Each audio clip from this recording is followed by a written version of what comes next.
আমার এক কাহিনী মনে উঠছে। আমি এক পাইলটকে চিনি, তো আমি কথায় কথায় ওকে জিজ্ঞেস করছিলাম যে তুমি পাইলট, এত বড় শিক্ষিত, তুমি ডাবল টেকার চালাও, বড় বড় ফ্লাইট চালাও, দূর দূর যাও, তুমি এরকম হলে কি করে?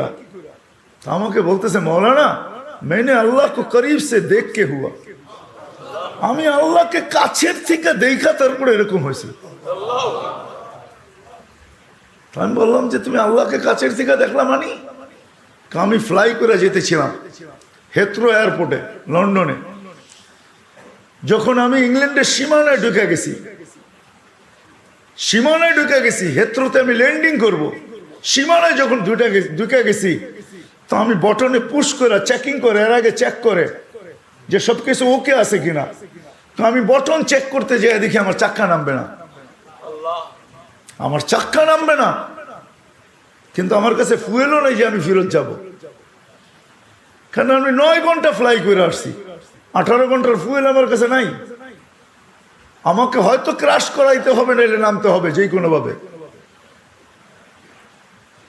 বলে আমি হেথ্রো টাওয়ারের সাথে যোগাযোগ করছি যে আমার এই অবস্থা, কি করবে করো, আমার কাছে ফুয়েল নেই, আমাকে হয়তো ক্রাশ হইতে হবে, নাহলে কোনো ব্যবস্থা হইতে হবে যে আমি ল্যান্ড করতে পারি। হেথ্রো এয়ারপোর্টের ভিতরে কিয়ামত হয়ে গেছে, কিয়ামত, যে এই জাহাজকে ল্যান্ড করাবে তো করাবে কি করে? তারপরেও একটা সিস্টেম থাকে, ঠিক না?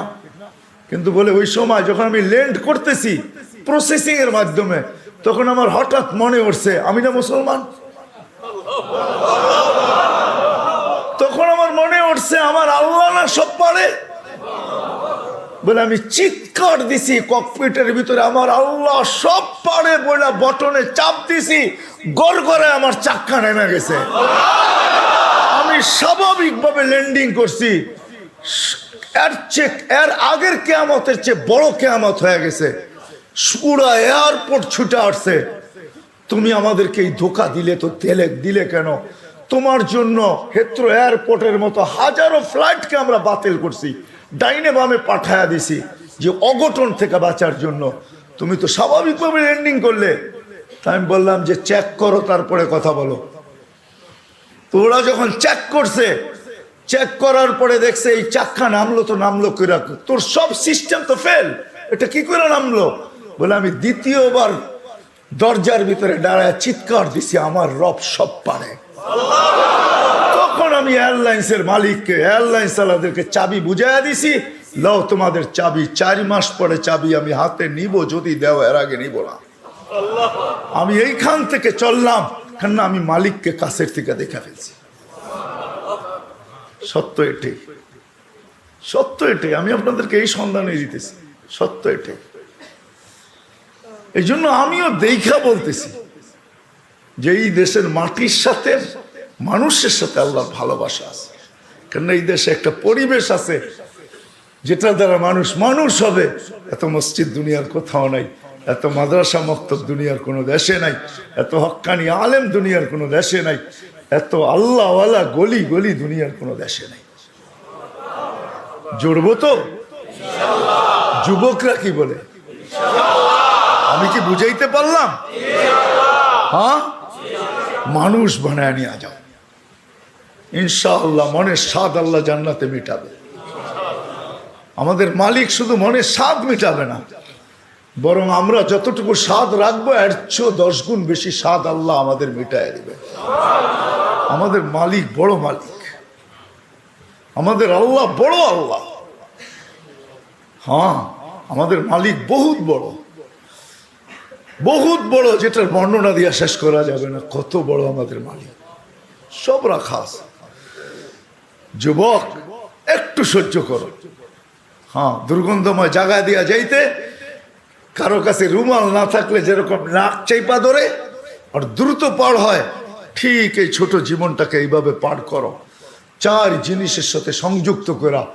ইনশাআল্লাহ তুমি ওই যুবক হইয়া ফিরবে, ওই যুবক। আমি আজকে এক জায়গায় বলতেছিলাম যে ওই আমার মনে হয়, আমি বলি যদি ওলামা আমার উপরে আঙ্গুল না উঠায়, তুমি ওই যুবক হইয়া ফিরবে আল্লাহ আল্লাহর রহমতের আঁচলের নিচে তোমাকে রাখবে। যেরকম মা সন্তানকে আঁচলের নিচে রাখে, আল্লাহ তার রহমতের আঁচলের নিচে তোমাকে রাখবে। ওই যুবক হয়ে ফিরবে। করবো তো পাক্কা? সবাই কি করব? মসজিদে সময় দিব, দিনী মাদারেসের সাথে নিজের সম্পর্ক জড়ব, হক্কানি আলেমদের সাথে সম্পর্ক জড়ব, হক্কানি আল্লাহওয়ালাদের সাথে নিজেদের সম্পর্ক কি জড়ব, নিজেদেরকে বাঁধবো, 4 জায়গার সাথে বাইলা রাখবো। যত বেশি দিতে পারি তত উপকৃত হব, তত তাড়াতাড়ি হবে। কিছু মেশিন আছে, কিছু সিস্টেম আছে, হ্যাঁ কিছু সিস্টেম আছে তাড়াতাড়ি হয়, কিছু সিস্টেম আছে স্লোলি হয়, ঠিক না? আস্তে আস্তে হয়, সময় লাগে। আবার কিছু আছে কি খুব দ্রুত হয়। ইনশাল্লাহ যত বেশি সময় দিব তত বেশি আল্লাহ আমাকে মানুষের মতো, মানুষ তত দ্রুত গতিতে বানাবে। 4 ক্ষেত্রের সাথে নিজেকে নিজে চুরি।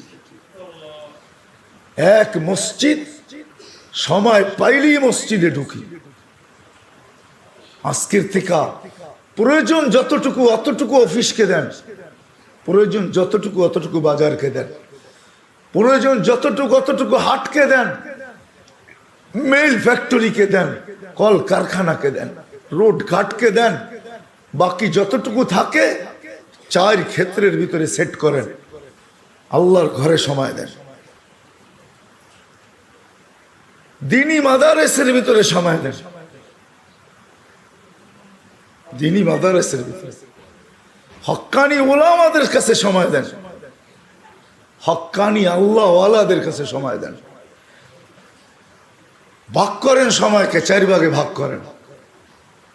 ইনশাআল্লাহ বললাম না, 99 ভাগ 99% ইয়াকিনি, হ্যাঁ 100ও বলা যায় যে মানুষ হিসাবে আল্লাহর কাছে ফিরব।